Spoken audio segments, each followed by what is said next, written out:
الحمد لله نحمده ونستعينه ونؤمن به ونتوكل عليه ونعوذ بالله من شرور أنفسنا ومن سيئات أعمالنا من يهده الله فلا مضل له ومن يضلله فلا هادي له أشهد أن لا إله إلا الله وحده لا شريك له وأشهد أن محمدا عبده ورسوله اللهم صل على محمد وعلى آل محمد كما صليت على إبراهيم وعلى آل إبراهيم وبارك على محمد وعلى آل محمد كما باركت على إبراهيم وعلى آل إبراهيم إنك حميد مجيد رب اشرح لي صدري ويسر لي أمري واحلل عقدة من لساني يفقهوا قولي حسبي الله لا إله إلا هو عليه توكلت وهو رب العرش العظيم أعوذ بالله من الشيطان الرجيم ظهر الفساد في البر والبحر بما كسبت أيدي الناس ليذيقهم بعض الذي عملوا لعلهم يرجعون يا أيها الذين آمنوا اتقوا الله حق تقاته ولا تموتن إلا وأنتم مسلمون പ്രിയമുള്ള മുഅ്മിനീങ്ങളെ, സത്യവിശ്വാസികളെ, സർവശക്തനായ അല്ലാഹുവിന്റെ വിധിവിലക്കുകൾ അനുസരിച്ച് കഴിവിന്റെ പരമാവധി ജീവിതത്തിൽ അല്ലാഹുവിനെ തഖ്വയിൽ ജീവിക്കണമെന്ന് ആമുഖമായി ഞാൻ നിങ്ങളോട് വസിയത്ത് ചെയ്യുകയാണ്. അല്ലാഹു സുബ്ഹാനഹു വ തആല മുത്തഖീകളായിട്ട് ജീവിക്കാനും മുസ്ലിമായി മരിക്കാനുമുള്ള നല്ല തൗഫീഖ് നമുക്ക് എല്ലാവർക്കും നൽകി അനുഗ്രഹിക്കട്ടെ. പ്രിയമുള്ളവരെ, ചരിത്രത്തിലെ ഏറ്റവും കൂടുതൽ താപനില ഉയർന്നു നിൽക്കുന്ന ഒരു അന്തരീക്ഷത്തിലാണ് നമ്മളിപ്പോൾ ജീവിച്ചുകൊണ്ടിരിക്കുന്നത്. എന്തൊരു ചൂട് എന്നതാണെന്ന് നമുക്കിടയിൽ ഏറ്റവും പ്രധാനപ്പെട്ട ഒരു സംസാരം. അതപ്പോഴും ശക്തമായ നിലയിൽ ചൂട് നമ്മളെ ബാധിച്ചിരിക്കുന്നു. നമ്മുടെ രാജ്യത്ത് പോലും പ്രതിദിനം 2-ൽ കുറയാത്ത മരണം ഈ അത്യുഷ്ണത്തിൽ സംഭവിക്കുന്നുണ്ട് എന്നതാണ് ഔദ്യോഗിക കണക്കുകൾ പുറത്തുവിടുന്നത്. അല്ലാതെ നമ്മുടെ വീടുകളിൽ കൈത്തീറ്റ കഴിച്ച് നമ്മൾ കൊടുക്കുന്ന വെള്ളവും നമ്മൾ കൊടുക്കുന്ന വിശ്രമ കേന്ദ്രങ്ങളും ഒക്കെ ജീവിച്ചു വരുന്ന വളർത്തുമൃഗങ്ങൾ പോലും, ഒട്ടനവധി വളർത്തുമൃഗങ്ങൾ ഇതിനോടകം തന്നെ കന്നുകാലികൾ ചത്തൊടുങ്ങിയിട്ടുണ്ട്. കാടുകളിലും മറ്റുമായി ജീവിക്കുന്ന ജീവജാലങ്ങൾ എത്രത്തോളം ഈ കാലഘട്ടത്തിനിടയിൽ ചത്തൊടുങ്ങിക്കൊണ്ടിരിക്കുന്നുണ്ട്. ഇപ്പൊ ഈ ഒരു അത്യുഷ്ണത്തിന്റെ പ്രധാനപ്പെട്ട കാരണം നമുക്കറിയാം, കാലാവസ്ഥയുടെ വ്യതിയാനമാണ്. മൊത്തത്തിൽ ഉണ്ടായിട്ടുള്ള സമൂലമായ കാലാവസ്ഥയുടെ മാറ്റമാണ് ഇതിന്റെയൊക്കെ അടിസ്ഥാന കാരണം എന്നുള്ളതൊക്കെ നമുക്ക് എല്ലാവർക്കും അറിയാവുന്ന കാര്യമാണ്. ശരിക്കൊരു ലോക കാര്യമാണ്, കാലാവസ്ഥയുമായി ബന്ധപ്പെട്ട വിഷയങ്ങളാണ്. അപ്പൊ ഇത് പള്ളി മെമ്പറിൽ നമുക്കത് ചർച്ച ചെയ്യേണ്ട ആവശ്യകതയുണ്ടോ, പ്രസക്തിയുണ്ടോ എന്നുള്ളത് തന്നെയാണ് ഒന്നാമത്തെ പ്രശ്നം. ശരിക്കും നമ്മൾ ചർച്ച ചെയ്യാതെ പിന്നെ ആരത് ചർച്ച ചെയ്യേണ്ടത്? ആകാശത്തിന് ചോട്ടിൽ ഒരു മനുഷ്യനെ ബാധിക്കുന്ന ഏതൊരു വിഷയത്തിലും അവസാന വാക്ക് പറയേണ്ടത് അള്ളാഹുവിന്റെ ഗ്രന്ഥമായ വിശുദ്ധ ഖുർആനാണ്. അള്ളാഹുവിന്റെ പ്രവാചകരോട് അള്ളാഹു പറയുകയാണ്, നബി അങ്ങക്ക് ഇറക്കിയ ഗ്രന്ഥമുണ്ടല്ലോ, ഈ വിശുദ്ധ ഖുർആനാണുണ്ടല്ലോ. ആരാധനകൾ പഠിപ്പിക്കാൻ വേണ്ടി ഇറക്കിയതല്ലേ ഗ്രന്ഥം. അത് മാത്രമല്ല ഇതിന്റെ ലക്ഷ്യമെന്നുള്ളത്. ആകാശത്തിന് ചുവട്ടിൽ മനുഷ്യനെ ബാധിക്കുന്ന സർവമാന പ്രശ്നങ്ങളിലും പരിഹാരം നിർദ്ദേശിക്കുന്ന സർവമാന വിഷയങ്ങളും ചർച്ചയ്ക്കെടുക്കുന്ന മഹത്തായ ഒരു ഗ്രന്ഥമാണ് താങ്കൾ ഏൽപ്പിക്കുന്നത്. അതുകൊണ്ട് തന്നെ മനുഷ്യനെ ബാധിക്കുന്ന ഏത് പ്രശ്നത്തിലും ഒരു ചർച്ചയ്ക്ക് മനുഷ്യൻ മുന്നോട്ട് വരികയാണ് എങ്കിൽ പ്രഥമ പരിഗണന കൊടുക്കേണ്ട ഗ്രന്ഥമാണ് വിശുദ്ധ ഖുർആൻ എന്നുള്ളത്. ഇന്ന് ആഗോളതലത്തിൽ ഏറ്റവും വലിയ ചർച്ച നടക്കുന്നത് ഈ കാലാവസ്ഥ വ്യതിയാനത്തെ എങ്ങനെ അതിജീവിക്കാം. അതിന്റെ പ്രത്യാഘാതങ്ങൾ നമ്മളീ കാണുന്ന അത്യുഷ്ണം മാത്രമല്ല, അതിശക്തമായ താപനില വരുന്നതിനെ തുടർന്ന് കടലിൽ മഞ്ഞുരുക്കം ഉണ്ടാകുന്നു, മഞ്ഞുരുക്കത്തെ തുടർന്ന് കടലിനുണ്ടാകുന്ന പ്രത്യാഘാതങ്ങളാണ് ചുഴലിക്കാറ്റുകളായും അതോടൊപ്പം കടൽക്ഷോഭങ്ങളുമായി മാറുന്നത്. നമ്മുടെ പ്രദേശങ്ങളിലൊക്കെ ഒരുപാട് പ്രദേശങ്ങൾ, തീരദേശങ്ങൾ കടലെടുത്തു പോയിട്ടുണ്ട്. ഒരുപാട് ചെറു ദ്വീപുകൾ എന്ന് കാണാനില്ല, അപ്രത്യക്ഷമായിട്ടുണ്ട്. ദ്വീപസമൂഹങ്ങളും തീരദേശങ്ങളും വലിയ ഭീഷണി നേരിട്ടുകൊണ്ടിരിക്കുന്നുണ്ട്. അപ്പൊ ഇതിന്റെയൊക്കെ മൂല കാരണം എന്നുള്ളത് കാലാവസ്ഥയുടെ വ്യതിയാനമാണ്. കാലാവസ്ഥയ്ക്ക് എന്തുകൊണ്ട് ഇങ്ങനെ ഒരു മാറ്റമുണ്ടായി എന്നുള്ളത് പരിശോധിക്കുമ്പോൾ, അത് ഖുർആനികമായി ചർച്ചയ്ക്ക് എടുക്കുമ്പോൾ, അതിനെ നമുക്ക് ഏറ്റവും പ്രധാനമായി ഒരു പ്രകൃതി ദുരന്തങ്ങൾ ഏത് ചർച്ചയ്ക്ക് എടുക്കുമ്പോൾ ആദ്യമായി നമ്മുടെ ശ്രദ്ധയിലേക്ക് ഓടി വരുന്നത് സൂറത്തുൽ റൂം 41-ാമത്തെ വചനമാണ്.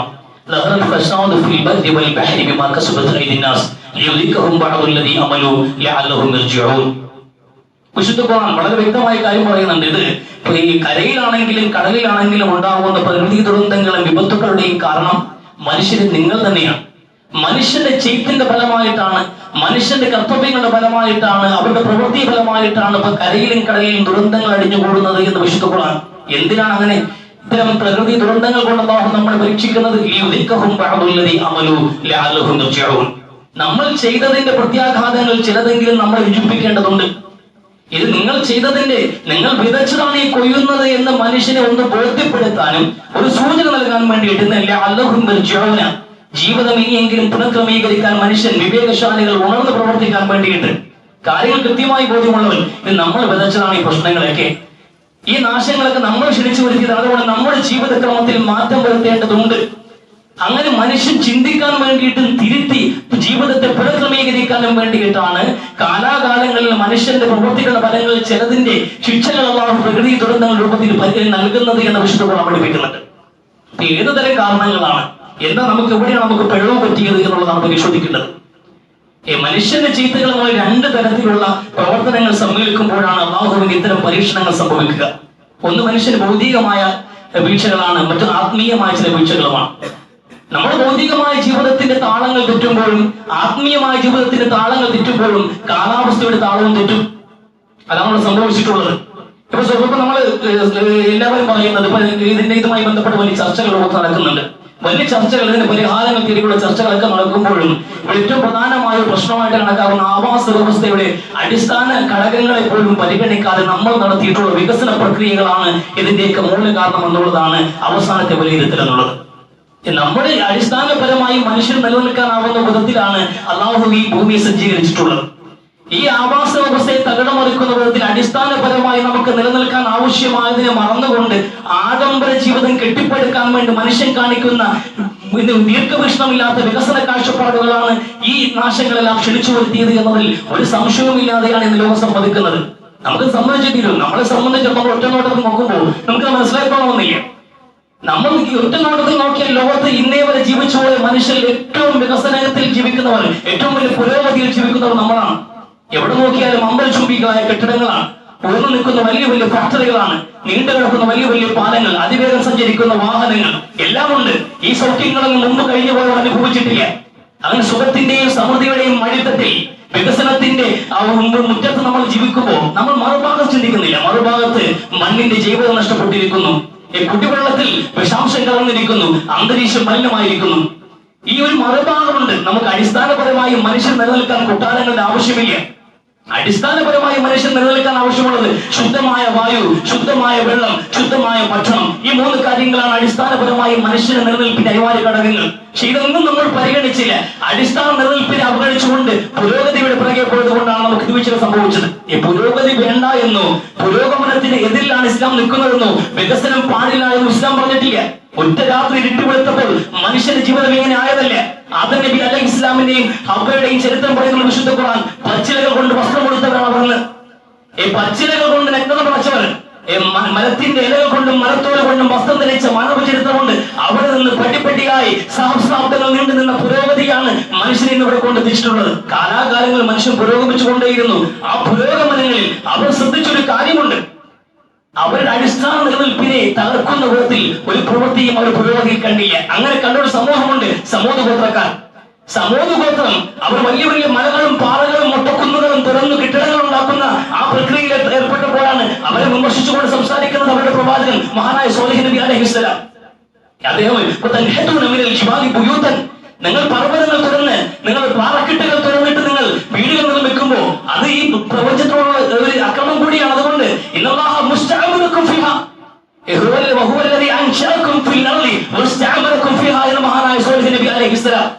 അള്ളാഹു നിങ്ങളെ ഭൂമിയിൽ താമസിപ്പിക്കുക മാത്രമല്ല ചെയ്യുന്നത്, മറിച്ച് നിങ്ങൾ ഇതിന്റെ പരിപാലന ചുമതല കൂടി ഏൽപ്പിച്ചിട്ടുണ്ട് എന്ന് വിശുദ്ധ ഖുർആൻ. ഈ ഭൂമിയിൽ മനുഷ്യൻ പാലിക്കേണ്ട ചില കടമകളുണ്ട്. ഈ പരിസ്ഥിതി വിഭവങ്ങളുമായി ബന്ധപ്പെട്ട് ജീവിക്കുന്ന മനുഷ്യരോട് സുപ്രധാനമായ ചില നിർദ്ദേശങ്ങൾ അള്ളാഹു വെക്കുന്നുണ്ട്. ചില നിർദ്ദേശങ്ങൾ പാലിക്കപ്പെടേണ്ടതുണ്ട്. കഴിഞ്ഞ കാലങ്ങളിൽ കൊണ്ട് സമൂഹത്തിലെ പ്രകൃതിയിലെ വിഭവങ്ങളെ അന്യായമായി കൈകാര്യം ചെയ്തപ്പോൾ അടിസ്ഥാനപരമായ ഭൂമിയുടെ നിലനിൽപ്പിന്റെ ആവാസ വ്യവസ്ഥയുടെ ആണിപേരുകളാണ് ഈ പർവ്വതങ്ങൾ. അതിനെ നശിപ്പിക്കാൻ പാടില്ല എന്ന നിർദ്ദേശം നൽകി. അവരാ പ്രക്രിയക്ക് പേരിൽ അവരെ വിമർശിക്കുമ്പോൾ ഏറ്റവും വലിയ പീഡകനായ ഫിർഔൻ എന്ന് പറഞ്ഞു കഴിഞ്ഞാൽ പർവ്വതങ്ങളെ കുത്തിത്തുരന്ന് വീടുണ്ടാക്കിയ നശിപ്പിച്ചു കളഞ്ഞ സമൂഹ ഗോത്രക്കാർ എന്നുകൂടിയാണ് അവരെ പരിചയപ്പെടുത്തുന്നത്. ഈ പരോക്ഷമായ ഒരു വിമർശനം ഈ വിഷയത്തിൽ അവർക്കെതിരെ ഉണ്ടായിരുന്നു. അത് പാടില്ല എന്ന് നിഷ്കർഷിക്കുന്ന ഒരു നിർദ്ദേശങ്ങൾ അവിടെ കാണുന്നില്ല. പക്ഷെ എന്നിരുന്നാൽ പോലും പരോക്ഷമായ ഒരു വിമർശനം ഉണ്ടായിരുന്നു പ്രകൃതി വിഭവങ്ങളിൽ അന്യായമായി കൈവച്ചത് കൊണ്ട് തന്നെ. അടിസ്ഥാനപരമായി നമുക്ക് വീഴ്ചകൾ എന്ന് പറയുമ്പോൾ നമ്മൾ ഈ വിഭവങ്ങൾ കൈകാര്യം ചെയ്യേണ്ട എന്നല്ല, പുരോഗതി വേണ്ടെന്നല്ല. പക്ഷെ പുരോഗതി തലമുറന്ന് എണ്ണ തേക്കുക എന്ന് പറയുമ്പോൾ ഇരിക്കും കൊണ്ട് മുറിക്കുക എന്ന് പറയുമ്പോഴേ ആകാൻ പാടില്ല. നമുക്കിത് കഴിയും. നമുക്ക് വേണ്ടി ഹലക്കലക്കും ഈ ഭൂമുഖത്തുള്ളതെല്ലാം മനുഷ്യന് നിങ്ങൾക്ക് വേണ്ടിയാണ് പടച്ചത്. അതോടെ നിങ്ങൾക്ക് വേണ്ടിയത് അല്ല, വേറെർക്ക് വേണ്ടിയാണ്. നിങ്ങളാണ് എന്റെ ഖലീഫ. ഈ ഭൂമിയിൽ ഓരോ വിഭവങ്ങളിലും പ്രഥമ പരിഗണന മനുഷ്യൻ തന്നെയാണ്. നമുക്കെടുക്കാം, നമുക്ക് ഉപയോഗിക്കാം. പക്ഷെ നിങ്ങൾക്ക് ആവശ്യം, നിങ്ങളുടെ നിലനിൽപ്പിന് എന്ത് ആവശ്യമാണോ, കഴിക്കാനും കുടിക്കാനും മുടുക്കാനും പാർക്കാനും ആവശ്യമുള്ളത് നിങ്ങൾക്ക് എടുക്കാം. പക്ഷെ ആഡംബരം പാടില്ല, അമിതമാകാൻ പാടില്ല എന്ന് വളരെ ഗൗരവമുള്ള നിർദ്ദേശം. പ്രപഞ്ചവുമായി ബന്ധപ്പെട്ട് പ്രകൃതിയുടെ വിഭവങ്ങളുമായി ബന്ധപ്പെട്ട് മനുഷ്യർ പാലിക്കേണ്ട ഗൗരവം പാലിക്കേണ്ട 3 നിർദ്ദേശങ്ങൾ ഇസ്ലാം ഖുർആൻ മുന്നോട്ട് വെക്കുന്നുണ്ട്. ഒന്നാമത്തത്, ആവശ്യത്തിൽ കവിഞ്ഞ ഉപയോഗം പാടില്ല. ആഡംബരമായ ലക്ഷ്മിയല്ലേ ജീവിതം എന്നുള്ളത്. നമുക്ക് ആവശ്യത്തിന് എന്ത് വേണമോ അത് എടുക്കാവുന്നതാണ്. അതിൽ കവിഞ്ഞ് നമ്മൾ എടുക്കുന്ന ഒരു തുള്ളി വെള്ളമാണെങ്കിൽ പോലും, ഒരു ജലകണികയാണെങ്കിൽ പോലും അന്യന്റെ അവകാശത്തിനുള്ള കടന്നുകയറ്റമായിട്ട് ഇസ്ലാം പഠിപ്പിക്കുന്നത്. ഒതുവെടുത്തുകൊണ്ടിരിക്കുമ്പോ അദ്ദേഹത്തിന്റെ ഒതുവെടുക്കാനും കഴിയില്ല, വെള്ളത്തിന്റെ വിനിയോഗം കൂടിപ്പോയത് കൊണ്ട് റസൂൽ പറഞ്ഞു, എന്ത് ധൂർത്താണിത്, എന്ത് ധൂർത്താണ് നീ കാണിക്കുന്നത്, വെള്ളം എങ്ങനെ ഉപയോഗിക്കാമോ എന്ന്. എടുക്കുന്ന വെള്ളത്തിൽ പോലും ഇസ്രാഫോ, അതിലും ആഡംബരമോ അങ്ങനെയുണ്ട് ഒന്ന്. അതേ സമൃദ്ധമായി നിറഞ്ഞൊഴുകുന്ന പുഴയിൽ നിന്ന് നീ ഒതുവെടുത്താലും നിനക്ക് ആവശ്യത്തിൽ കവിഞ്ഞ് ഒരു തുള്ളി വെള്ളം പോലും നീ അധികം എടുക്കാൻ പാടില്ല. അധികമായി നീ എടുക്കുന്ന ഒരു ജലകണിക പോലും അന്യന്റെ അവകാശത്തിനുള്ള കടന്നുകയറ്റമാണ് എന്ന്. ഖലഖലക്കും, നിങ്ങൾക്ക് വേണ്ടിയാണ് ഇത് പടച്ചതെന്ന് പറഞ്ഞപ്പോ ആ നിങ്ങൾ ഞാനാണെന്ന് ഞാൻ ചിന്തിക്കാൻ പാടില്ലായിരുന്നു. എനിക്ക് മുമ്പുള്ള മനുഷ്യർക്കും ഇതിന് അവകാശമുണ്ട്, എനിക്ക് ശേഷം ജീവിക്കാനുള്ളവർക്കും അവസാനം വരെയുള്ള മനുഷ്യർക്കും ഈ ഭൂമിയിൽ അവകാശമുണ്ട്. ആ അവകാശം വകവെച്ചു കൊടുക്കാൻ കഴിയണം. അതുകൊണ്ട് അമിതമായതൊന്നും നമ്മുടെ ജീവിത കാലഘട്ടത്തിൽ ഈ പ്രകൃതി വിഭവങ്ങളിൽ നിന്ന് എടുക്കാൻ പാടില്ല. നമുക്ക് ആവശ്യമായത് എടുക്കാം, ഉപയോഗിക്കാം. സ്വന്തമാക്കുന്നതിൽ കുഴപ്പമില്ല, അധ്വാനിച്ച് സമ്പാദിക്കാൻ നിങ്ങൾക്ക്. പക്ഷെ ആവശ്യത്തിന് വിനിയോഗിക്കാവൂ. അത് ഏതാണെങ്കിലും പ്രകൃതിയുടെ ഏത് വിഭവമാണ്, തുരുളി വെള്ളമാണെങ്കിൽ പോലും ആവശ്യത്തിന് ഉപയോഗിക്കാവുന്നത് ഏറ്റവും പ്രധാനപ്പെട്ട നിർദ്ദേശമാണ്. അത് അതിനാ കവിഞ്ഞുള്ളത് പാടില്ല. രണ്ടാമത് ഖുർആൻ പറയുന്നുണ്ട്, നിങ്ങൾക്കത് ഉപയോഗിക്കാം. നിരവധി ആയത്തുകളാണ്. നിങ്ങൾക്ക് അല്ലാഹു നൽകിയിട്ടുള്ള നിഅമത്തുകളുണ്ടല്ലോ, പ്രകൃതി വിഭവങ്ങൾ ഓരോന്നും ചിന്തിച്ചു നോക്ക്. നിങ്ങൾ കുടിക്കുന്ന വെള്ളവും നിങ്ങൾ കഴിക്കുന്ന ഭക്ഷണങ്ങളും ഓരോന്നിനും ചിന്തിക്കാനുണ്ട്. നിങ്ങൾ ഉടുക്കുന്ന വസ്ത്രങ്ങൾ എവിടെ ഉണ്ടായെന്ന്.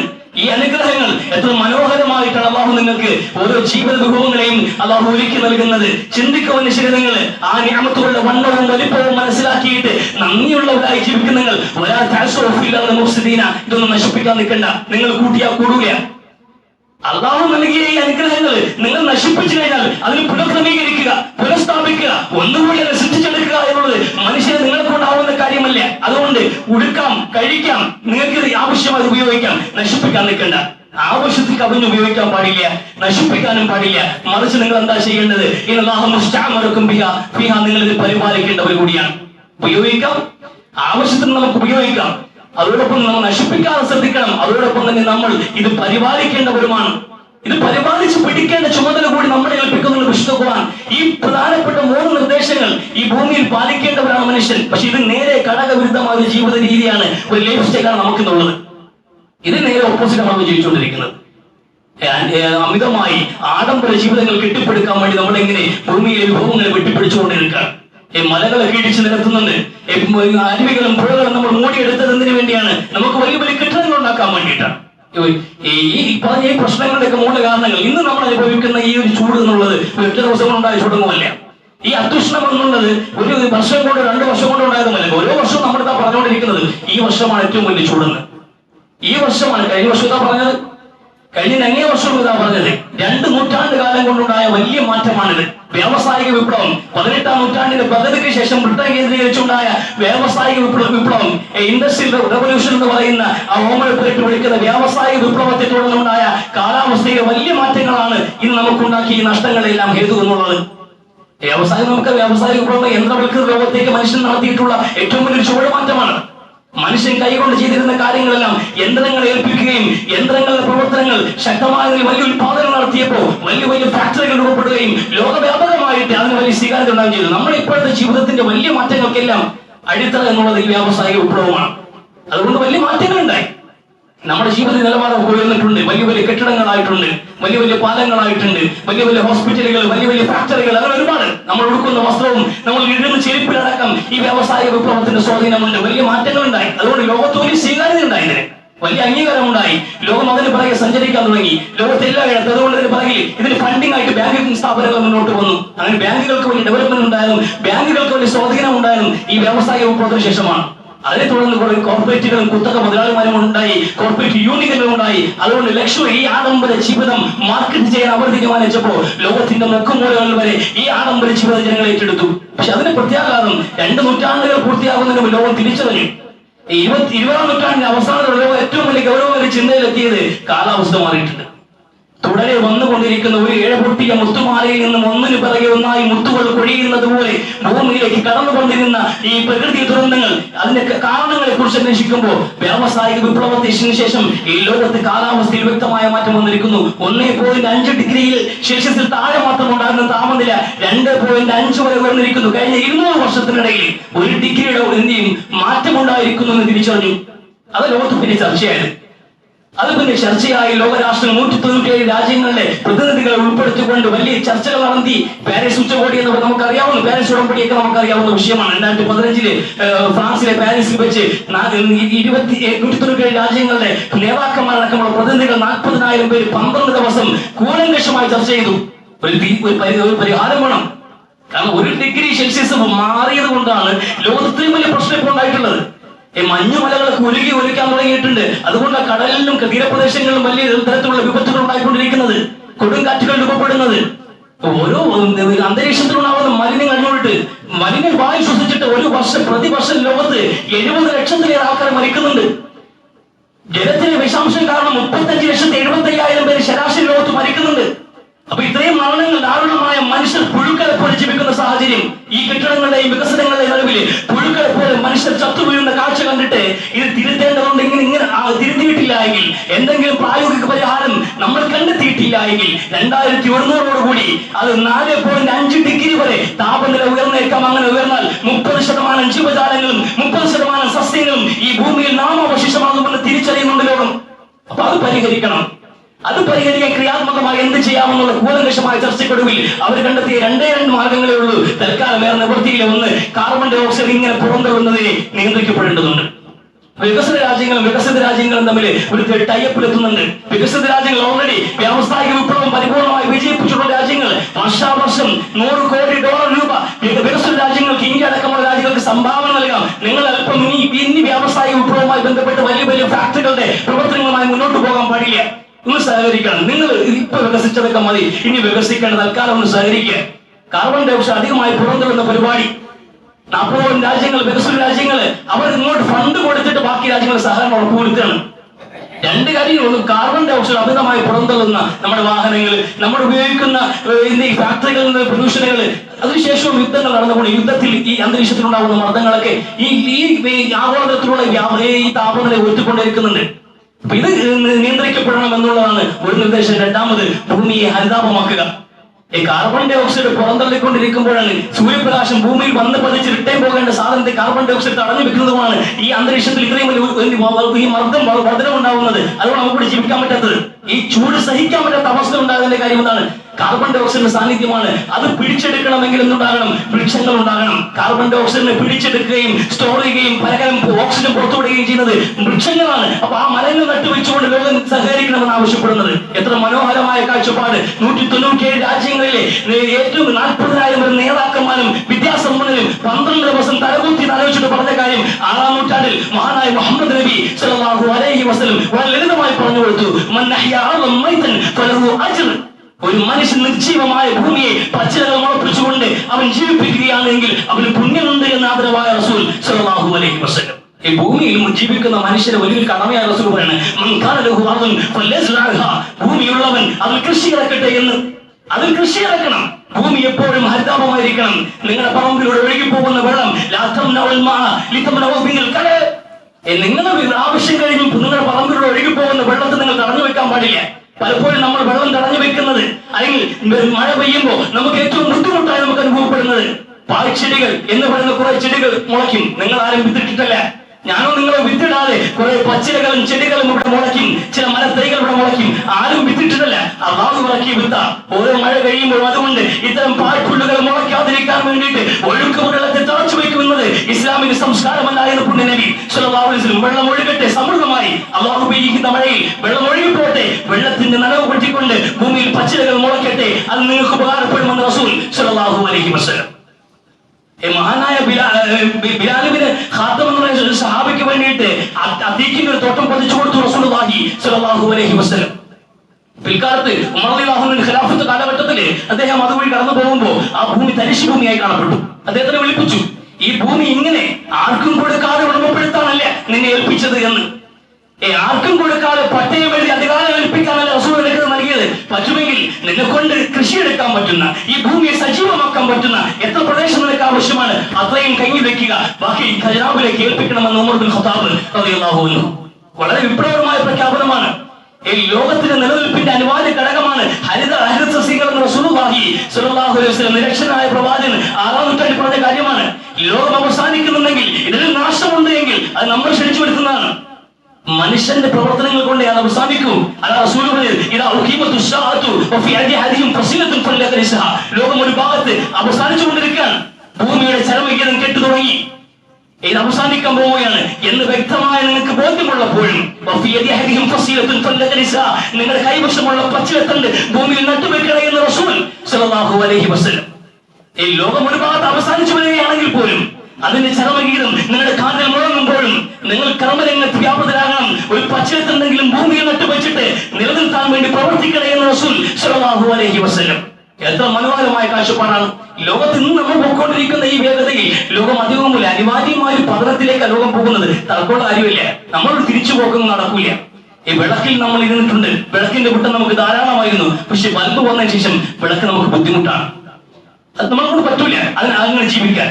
നമ്മൾ എത്രയോ ചൂട് കാലത്ത് നമ്മൾ വീട്ടിനകത്ത് ഉറങ്ങിയിരിക്കും, സുഖമായി ഉറങ്ങിയിട്ടുണ്ട്. പക്ഷെ ഫാൻ വന്നതിന് ശേഷം നമുക്ക് വീട്ടില് കറണ്ടില്ലെങ്കിൽ ഉറങ്ങാൻ പറ്റില്ല.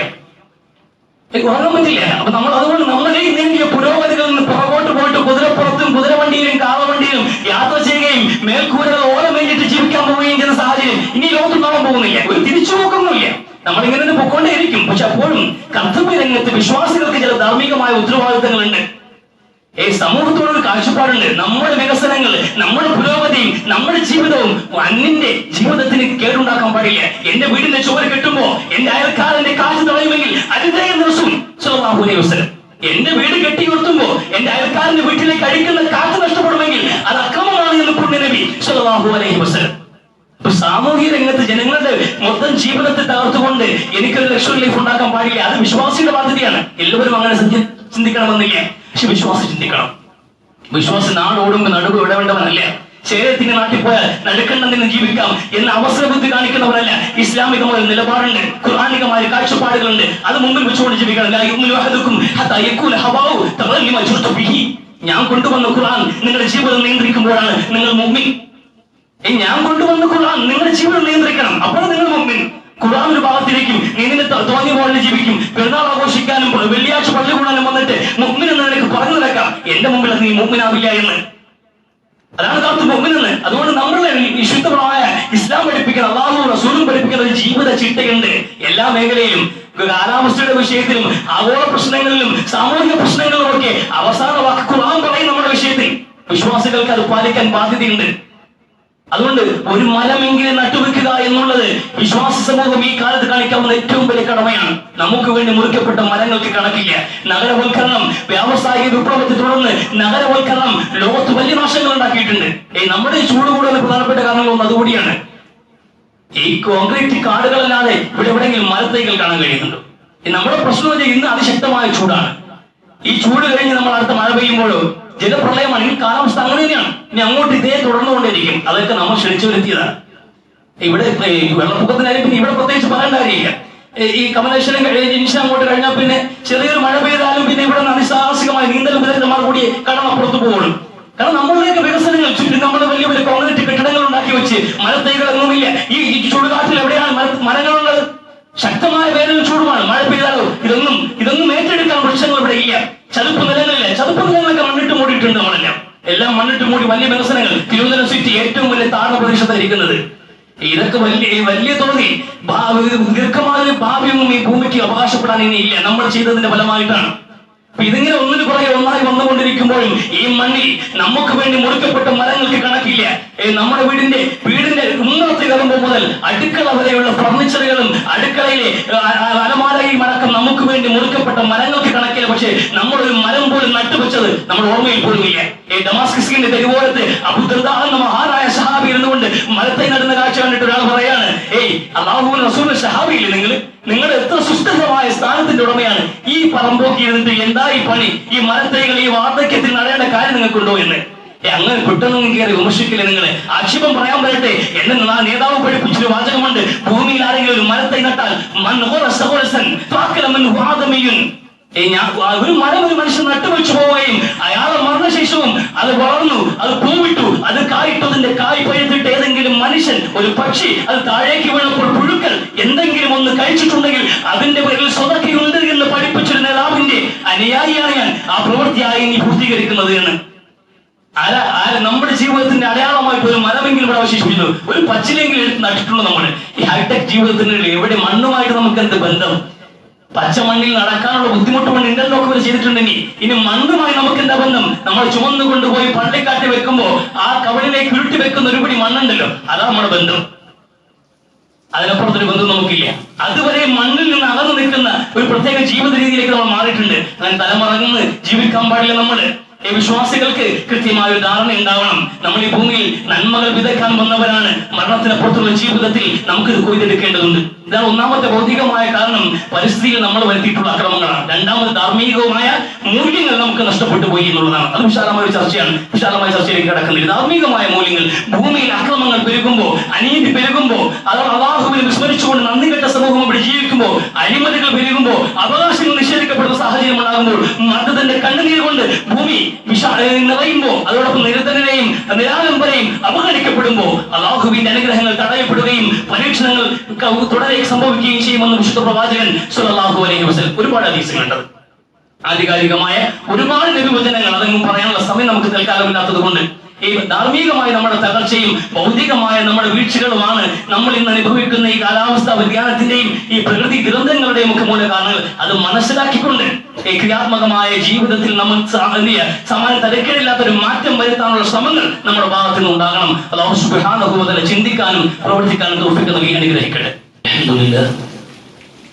അൽഹംദുലില്ലാഹിൽ വാഹിദിൽ അഹദ് അൽ ഫർദിസ് സമദ് അല്ലദീ ലം യലിദ് വലം യൂലദ് ولم يكن له كفوا أحد أشهد أن لا إله إلا الله وحده لا شريك له وأشهد أن محمدا عبده ورسوله اللهم صل على محمد وعلى آل محمد يا أيها الذين آمنوا اتقوا الله حق تقاته ولا تموتن إلا وأنتم مسلمون. പ്രിയമുള്ള മുഅ്മിനീങ്ങളെ, സത്യവിശ്വാസികളെ, ഒരിക്കൽ കൂടി അല്ലാഹുവിനെ തഖ്വ ചെയ്ത് ജീവിക്കണമെന്ന് ഞാൻ എന്നോട് നിങ്ങളോട് വസിയത്ത് ചെയ്യുകയാണ്. അല്ലാഹു സുബ്ഹാനഹു വ തആല മുത്തഖികളായി ജീവിക്കാനും മുസ്ലിമായി മരിക്കാനുമുള്ള നല്ല തൗഫീഖ് നമുക്ക് എല്ലാവർക്കും നൽകി അനുഗ്രഹിക്കട്ടെ. പ്രിയമുള്ളവരെ, രണ്ടാം ഉമർ എന്നറിയപ്പെടുന്ന ഉമർ ബിൻ അബ്ദുൽ അസീസ് അദ്ദേഹം ഒരു ജനാസ സംസ്കാരത്തിൽ പങ്കെടുക്കുമ്പോൾ ശക്തമായ വെയിലുള്ള ഒരു സാഹചര്യമാണ്. ആ ജനാസ സംസ്കാരത്തിൽ പങ്കെടുക്കുന്ന ആൾക്കാരെല്ലാം തണല് പിടിക്കാൻ വേണ്ടി കാണിക്കുന്ന ഒരു ഉപ്രാളം, മയ്യത്ത് സംസ്കാരത്തിൽ പങ്കെടുക്കണം, മയ്യത്ത് കൊണ്ടുപോകണം. പക്ഷെ അപ്പോഴും കഠിനമായ ചൂട് താങ്ങാൻ കഴിയാതെ അവർ തണൽ പിടിക്കാൻ കാണിക്കുന്ന ഒരു വെപ്രാളവും പൊട്ടിക്കാറ്റുകൾ അടിച്ചു വീശുന്ന മണ്ണിൽ നിന്ന് സുരക്ഷിതരാകാൻ വേണ്ടിയിട്ട് അവർ മുഖം മൂടുന്നതും ഒക്കെ കണ്ടൊരു നിമിഷം സ്വാഭാവികമായ സംഭവമാണ്. പക്ഷെ അദ്ദേഹത്തിന്റെ ഉള്ളിൽ ഉണ്ടായ ഒരു ആത്മഗതമുണ്ട്. ഈ ഭൂമിയിലെ ഈ ഉഷ്ണവും ഈ പൊടിക്കാറ്റുകളും എത്ര ബുദ്ധിമുട്ട് ജനങ്ങൾക്ക് ഉണ്ടാക്കുന്നുണ്ട്, ജനങ്ങൾ എത്രത്തോളം കയറി അതിന് രക്ഷപ്പെടാൻ ശ്രമിക്കുന്നുണ്ട്, എത്രമാത്രം ധൃതി പിടിച്ചാണ് അവർ സുരക്ഷിതത്വം നേടുന്നത് എന്ന് അദ്ദേഹം ആലോചിച്ച നിമിഷത്തിൽ അദ്ദേഹത്തിന്റെ ഉള്ളിലേക്ക് വന്നത്, ഈ നാളെ ഈ പൊടിമണ്ണിൽ കിടക്കേണ്ടവരാണ്, ഇതിനേക്കാൾ ശക്തമായ ചൂടുകൾ കടന്നു പോകേണ്ടവരാണ്. അതിനെക്കുറിച്ചൊന്നും ജനങ്ങൾ ആലോചിക്കുന്നില്ലല്ലോ. ഇതിനേക്കാൾ ശക്തമായ ഒരു ചൂട് നമ്മളെ കാത്തിരിക്കുന്നുണ്ട്. നമുക്ക് വലിയ ഈ കഠിനമായ വേനൽ താങ്ങാൻ കഴിയാതെയാണ് നമ്മൾ പല യാത്രയൊക്കെ കുറച്ചിട്ടുണ്ട്. ഇപ്പോ നമ്മുടെ വീടുകളൊക്കെ ഫാനായിരുന്നു, അതൊക്കെ മാറി നമ്മുടെ വീടുകളും പള്ളികളും ഒക്കെ AC ഇല്ലാത്ത വീടുകൾ ഇപ്പൊ ഇല്ല. ഈ പാലക്കാട് ജില്ലയിൽ AC കിട്ടാനില്ലെന്നാ പറയുന്നത്. കാരണം അത്രമാത്രം ചൂടുള്ളത് കൊണ്ട് എല്ലാ സാധാരണക്കാരും ഏറ്റവും ദരിദ്രം എന്ന് പറയുന്ന ആൾക്കാരുടെ വീടുകളിലേക്ക് വരെ AC ഫിറ്റ് ചെയ്ത സാഹചര്യം കൊണ്ടുണ്ട്. അത്രയും കഠിനമായ ചൂടാണ്. നമുക്ക് പരിഹാരം ഇവിടെ ഉണ്ട്. അതിന് AC ആയി അല്ലെങ്കിൽ ഫാനായി അതിന്റെ പുറകെ ഇങ്ങോട്ടേക്ക് മാറാറില്ല. എല്ലാ അർത്ഥത്തിലും പിന്നെ റിപ്പീറ്റ് നമ്മൾ ഒരു ദിവസം ഒന്നിൽ കൂടി നമ്മളെ കുളിക്കുന്നുണ്ട്. അങ്ങനെ ദേഹം തണുപ്പിക്കാൻ വേണ്ടിയിട്ട് നമുക്ക് ഒരുപാട് ഉപാധികൾ ഈ ലോകത്തുണ്ട്. പക്ഷേ പരലോകത്ത് ഈ മരണത്തിനപ്പുറത്ത് നമ്മൾ കടന്നു പോകുന്ന 3 പ്രധാനപ്പെട്ട ചൂടുകളെ തരണം ചെയ്യാൻ നമ്മുടെ കയ്യിൽ എന്താണ് ഉള്ളത് എന്നുള്ളത് നമ്മൾ ആലോചിക്കേണ്ടത്. അതിനേക്കാൾ അത്യുഷ്ണമാണ് കബറിനകത്തും നാളെ മഹ്ശറിൽ വിചാരണയ്ക്ക് വേണ്ടി നിൽക്കുമ്പോഴും അതിനൊക്കെ അപ്പുറത്ത് നരകത്തിലും. അല്ലാഹുവിന്റെ റസൂൽ പറഞ്ഞൊരു വാചകമുണ്ടല്ലോ, നിങ്ങൾ അത്യുഷ്ണം എന്ന് കണക്കാക്കുന്ന ഈ ചൂട് കനക്കുമ്പോൾ നിങ്ങൾക്ക് അത്രയും പ്രയാസമുണ്ടെങ്കിൽ നിങ്ങളുടെ ലോഹര നമസ്കാരമൊക്കെ അല്പം തണുപ്പിക്കാം, കുറച്ചുകൂടി തണുത്തിട്ട് നമസ്കരിച്ചാൽ മതി. ഉച്ചയ്ക്ക് നട്ടുച്ച കഴിഞ്ഞ് നിങ്ങൾക്ക് ആ വേനൽ ചൂടിൽ നിങ്ങൾ ജമാഅത്തിന് വേണ്ടി പള്ളിയിലേക്ക് എത്താനൊക്കെ പ്രയാസപ്പെടുന്ന അത്രയും വലിയ ചൂടുണ്ടെങ്കിൽ തൽക്കാലം അല്പം വൈകി നമസ്കരിക്കാൻ നിങ്ങൾക്ക് ജമാഅത്ത് അങ്ങനെ സജ്ജീകരിക്കാം. പിന്നെ റസൂൽ പറഞ്ഞു, നാർക്കും ഈ നിങ്ങൾ ഈ അടിക്കുന്ന ഹറുണ്ടല്ലോ, ഇന്ന ശുദ്ധത്തിൽ ഹരി മിൻ ഫഹി ജഹന്നം, ശക്തമായ വേനൽ എന്നുള്ളത് അത് നരകത്തിന്റെ ഒരു ആളലിന്റെ ഭാഗം കൂടിയാണ് എന്ന് പുണ്യ നബി സല്ലല്ലാഹു അലൈഹി വസല്ലം. അതൊരു ആത്മീയ വശമാണ്. ഭൗതികമായ കാരണങ്ങൾ നമ്മൾ ഇവിടെ നിർത്തി, ഇതൊക്കെയാണ് ചൂട് കൂടാനുള്ള കാരണങ്ങൾ. പക്ഷെ അതിനൊരു ആത്മീയ തലം കൂടിയുണ്ട്. അത് നമ്മൾക്ക് വിശ്വാസികൾക്ക് മാത്രമേ പറഞ്ഞിട്ടുള്ളൂ. അല്ലാത്തവർക്ക് അതിൽ പരിഹാസമുണ്ടാകും, ആക്ഷേപമുണ്ടാകും, കളിയാക്കാനുണ്ടാകും. അത് അവരുടെ വിധിയാണ്. നമ്മൾ വിശ്വാസികളാണ്. അല്ലാഹുവിന്റെയും റസൂലിന്റെയും വാചകങ്ങൾ അത് പൂർണ്ണമായി 100% സത്യസന്ധമാണ് എന്ന് വിശ്വസിച്ചത് കൊണ്ട് നമ്മൾ ഇവിടെ ഇരിക്കുന്നത്. ആ വിശ്വാസികൾക്ക് ഇത് ഉറപ്പായിട്ടും നമ്മൾ ഉറപ്പിച്ച് വിശ്വസിക്കുന്ന ഒരു കാര്യം കൂടിയാണ്. അത് നരകത്തിന്റെ ആളലിന്റെ ഭാഗം കൂടിയാണ് എന്ന്.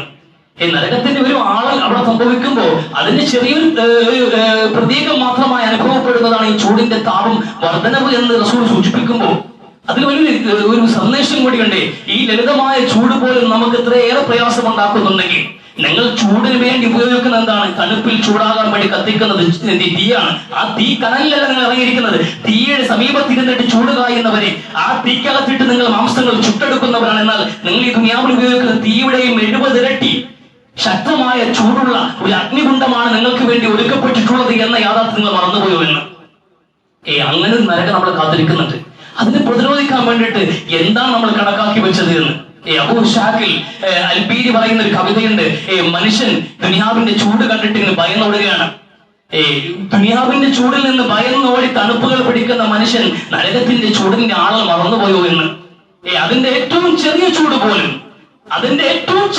പോലും നീ ഇരുമ്പിന്റെ വസ്ത്രങ്ങൾ ധരിച്ചിറങ്ങി നിന്നാൽ പോലും ഇരുമ്പിനെയും ഒഴുക്കിക്കളയുമാൽ ശക്തമാണ് എന്നത് അവർ മറന്നുപോയോ എന്ന്. ഈ ഇരുമ്പ് പോലും ഒഴുക്കിക്കളയുമാൽ ശക്തമായ ഒരു അഗ്നികുണ്ഡം നിങ്ങളെ കാത്തിരിക്കുന്നത് നിങ്ങൾ എന്തുകൊണ്ട് മനസ്സിലാക്കുന്നില്ല എന്ന് വലിയ ഗൗരവമേറിയ ചിന്തയാണ്. ഈ താപനില ഈ ചൂടി നിൽക്കുന്ന ഈ ചൂട് കാലത്തൂടെ സഞ്ചരിക്കുമ്പോൾ വളരെ ശക്തമായ ഒരു ചൂടുള്ള ഒരു കാലഘട്ടം വരാനുണ്ടെന്ന് ഓർമ്മ വേണം. തബൂക്ക് യുദ്ധം ഇസ്ലാമിക ചരിത്രത്തിൽ ഏറ്റവും പ്രതികൂലമായ ഒരു കാലാവസ്ഥയിൽ നടന്ന യുദ്ധമാണ്. ഏറ്റവും ശക്തമായ ചൂടാണ്. ആ വേനൽക്കാലത്തിന്റെ അവസാന ഘട്ടത്തിലേക്ക് മൂർധന്യമായി നിൽക്കുന്ന വസന്തത്തിന് മുമ്പുള്ള നിമിഷങ്ങള് എല്ലാവരുടെയും പക്കൽ ഭക്ഷണമില്ലാത്ത സാഹചര്യമാണ്. ഇനി വിളവെടുപ്പിന്റെ ദിവസങ്ങൾ വരാനിരിക്കുന്നു. അന്നാണ് നല്ല കാലം ഉണ്ടാവുക. ആ കാത്തിരിപ്പിന്റെ ദാരിദ്ര്യവും ശക്തമായ വേനലിലും യുദ്ധത്തിന് വേണ്ടി ഒരുങ്ങാൻ റസൂൽ പറയുമ്പോൾ ദുർബല വിശ്വാസികളും മുനാഫിക്കുകളും പുറകോട്ട് നിന്നു. ഈ കഠിനമായ ചൂടിൽ ആരാ യുദ്ധത്തിന് പോകുന്നത്? അരുത്, അത് മണ്ഡലമാണ്, കാണിക്കരുത് എന്ന് ജനങ്ങൾക്കിടയിൽ അടക്ക സംസാരമുണ്ടായി. നബിയെ പറഞ്ഞു കൊടുക്കൂ, അവരോട് പറഞ്ഞു കൊടുക്കാൻ ഇതിനേക്കാൾ കഠിനമായ ചൂടുള്ള നരകമാണ് കാത്തിരിക്കുന്നത് എന്ന് അവരോട് പറഞ്ഞു കൊടുക്ക്. ഈ ചൂട് കണ്ടിട്ട് ദുനിയാവിന്റെ ചൂട് കാണിച്ചുകൊണ്ട് ആരെങ്കിലും അല്ലാഹുവിന്റെ കൽപ്പനകൾ ധിക്കരിക്കാൻ നിൽക്കുകയാണെങ്കിൽ അവരെ കാത്തിരിക്കുന്നത് നരകീയ ശിക്ഷയാണെന്ന് പറഞ്ഞു കൊടുക്കുന്ന നബിയെ. അതുകൊണ്ട് ഒരുപാട് ചിരി വേണ്ട, ഒരുപാടൊന്നും ചിരിക്കണ്ട, കണ്ണുനീർ പൊഴിക്ക് മനുഷ്യരെ. അധികം നിങ്ങൾ പറയാൻ ശ്രമിക്കുക, നിങ്ങൾ ചെയ്തതിന്റെ ഫലമായിട്ട് ആ നരകമാണ് നിങ്ങളെ കാത്തിരിക്കുന്നത് എന്ന് വിശുദ്ധ ഖുർആൻ. അപ്പൊ അതുകൊണ്ട് വളരെ കഠിനമായ ഒരു സ്റ്റുഡന്റ് ഒരുപാട് ഘട്ടങ്ങൾ നമ്മൾ ഇനി കടക്കാനിരിക്കുന്നുള്ളൂ. ഇതൊന്നും ഒന്നുമല്ല. അതുകൊണ്ട് ഇവിടെ ഇത്രയും സേഫ്റ്റി അല്ലെങ്കിൽ നമ്മൾ സുരക്ഷിതമായ തണുപ്പിന്റെ എല്ലാ ഭൗതികമായ സന്നാഹങ്ങൾ ഒരുക്കി വെച്ച് AC പള്ളിക്കകത്ത് ആരാധന, AC റൂമിലുറക്കം, ഓക്കെ, AC വാഹനത്തിൽ യാത്ര, ഈ ഇത്രയും ജാഗ്രത പുലർത്തും നമുക്ക് എന്തെങ്കിലും ഉണ്ട്, ഒരു പിടിയെങ്കിലും അല്ലാഹുവിന്റെ നരകാഗ്നിയിൽ നിന്ന് ചെറുക്കാൻ വേണ്ടിയിട്ട് ഒരു പിടി നന്മകളെങ്കിലും സമ്പാദിച്ചു വെക്കാൻ നമ്മളെ കൊണ്ട് കഴിഞ്ഞിട്ടുണ്ടോ ആലോചിക്കണം. ഒരു നല്ല വാക്കോ ഒരു നല്ല പ്രവർത്തനമോ ചെയ്തുകൊണ്ട് ഒരു ചെറിയ ദാനമെങ്കിലും ചെയ്തിട്ട് ആ നരകാഗ്നിയിൽ നിന്ന് രക്ഷപ്പെടാനുള്ളത് എന്തെങ്കിലും കൈവശപ്പെടുത്തു. കുറഞ്ഞ ജീവിതമാണ് നമുക്കുള്ളത്. അല്ലാഹു ചിന്തിക്കാനും പ്രവർത്തിക്കാനും തൗഫീഖ് നൽകി അനുഗ്രഹിക്കട്ടെ. അല്ലാഹു മഗ്ഫിർ ലിൽ മുഅ്മിനീന വൽ മുഅ്മിനാത്ത് വൽ മുസ്ലിമീന വൽ മുസ്ലിമാത്ത് അൽ അഹ്യാഇ മിൻഹും വൽ അംവാത്. റബ്ബനാ ആതിനാ ഫിദ് ദുനിയ ഹസന വഫിൽ ആഖിറതി ഹസനത വഖിനാ അദാബന്നാർ. റബ്ബനാ ഇഗ്ഫിർ ലനാ വലിഇഖ്വാനിനാ സബഖൂനാ ബിൽ ഈമാൻ വലാ തജ്അൽ ഫീ ഖുലൂബിനാ ഗില്ലൻ ലില്ലദീന ആമനൂ റബ്ബനാ ഇന്നക റഊഫുർ റഹീം.